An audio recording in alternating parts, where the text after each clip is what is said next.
քանի օր առաջ առավոտյան, երբ որ ջուրս լցնում դնում եմ, ամեն անգամ ջուրս այսպես մի հատ բանաչկա ունեմ, սրա մեջ եմ լցնում դնում ու օրվա ընթացքում խմում եմ ու փորձում եմ գոնե 2 սենց բանաչկա խմել ու մի քանի օր առաջ ջուրս լցնելուց դու նաև լիմոն ունեի, ասացի 2 կտոր լիմոն կտրեմ լցնեմ այդ ջրի մեջ, տենց Instagram բլոգերների, Pinterest բլոգերների այդ նկարներում, որ միշտ կաչել լիմոնով ջուր են խմում, իրանց նման լինեմ։ Հետո այդ օրը, ամբողջ օրը ես ինձ շատ վատ եմ զգացել, գլուխս է ցավացել, չեմ կարողացել շարժվեմ, ինչ-որ մի գործ անեմ, պրոդուկտիվ լինեմ։ Հետո եմ հասկացել, որ այդ ամբողջը հենց այդ լիմոնով ջրի պատճառով է եղել, որովհետև լիմոնով ջուրը ահավոր ճնշումը իջացնում է մարդու, իսկ իմ համար ես հենց ցածր ճնշումով մարդ եմ ինքս ու միշտ սուրճ եմ խմում, որ ճնշումս դզվի, իսկ այդ ժամանակ հենց այդ լիմոնով ջրի հետ էլ մեկտեղ вообще ոնց որ ասում եմ, որ իմանաք զգուշացնում եմ, մեկ էլ տեսել էի, որ տենց ջրի մեջ աղջիկները ուղղակի վարունգի կտորներ են կտրում լցնում, ասում եմ վարունգի կտորները ավելի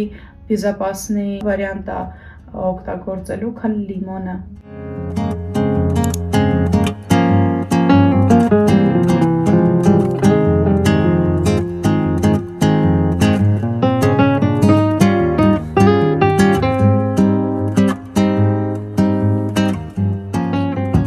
Այսօր յոգայի դաս ունեմ ժամը 11-ին, բայց երևի թե այսօր չեմ գնա ու տանը կանեմ։ Այդ միակ պայմանով, որ եթե չեմ գնում, ուրեմն տանն եմ անում։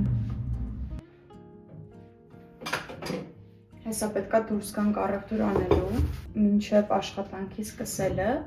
Մի հատիկ ձու ունեմ, հեսա զատիկն է շուտով, բայց ես չգիտեմ ինչի զատիկից շուտ եմ անցել առաջ ու սկսել ամեն օր ձու ուտել առավոտյան։ Ընդհանրապես ձու չէի էլ առնում, որովհետև չէի սիրում ուտել, բայց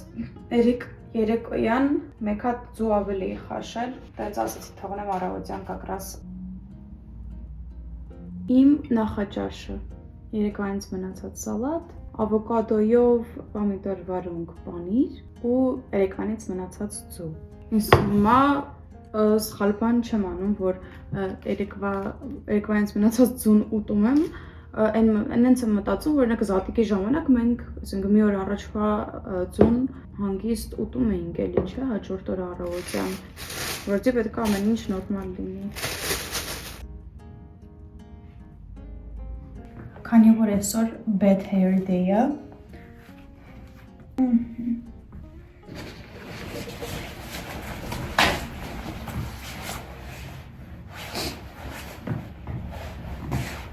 պատրաստ եմ